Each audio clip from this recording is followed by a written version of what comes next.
Hi hello வணக்கங்க. உங்களுக்கு போற பக்கத்தில் ஒரு பயாலஜி சொல்லி தரட்டுமா? நாங்கள் வீடியோ எடுக்கிறதுக்காக வந்து பார்த்துக்கோங்க.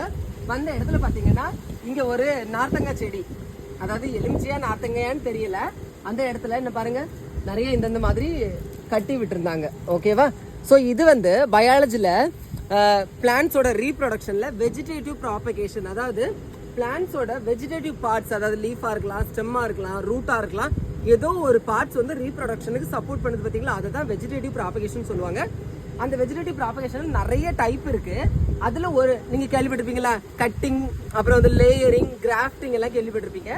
இது வந்து லேயரிங் தான், ஏர் லேயரிங் அப்படின்னு சொல்லுவாங்க. எப்படின்னா இந்த ஒரு மெச்சூர்டான ஸ்டெம் இருக்கு பார்த்தீங்களா, இந்த ஸ்டெம்மில் இந்த மண் உரம் எல்லாம் சேர்த்து இந்த பாலித்தீன் கவர் வச்சு என்ன செஞ்சுருவாங்க, கட்டி வச்சிருவாங்க. கட்டி வச்ச உடனே என்ன ஆகும் அப்படின்னு பார்த்தீங்கன்னா, இன்பிட்வீன் கேப்பில் இந்த ஸ்டெம்மில் என்ன இருக்குன்னா நோட்ஸ் இருக்கும். அந்த நோட்ல இருந்து மண் இருக்கு பார்த்தீங்களா, மண் அதாவது ஃபேவரபிள் கண்டிஷன் அதுக்கு கிடைக்குது. கிடைச்ச உடனே அந்த ஸ்டெம் என்னன்னா ரூட்டை ஃபார்ம் பண்ணிடும்.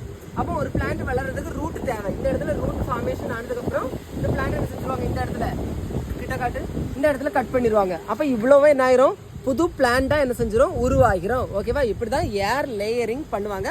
இது தோட்டக்கலையில் வெஜிடேட்டிவ் ப்ராபகேஷன் பண்ணக்கூடிய ஒரு மெத்தட் தான்.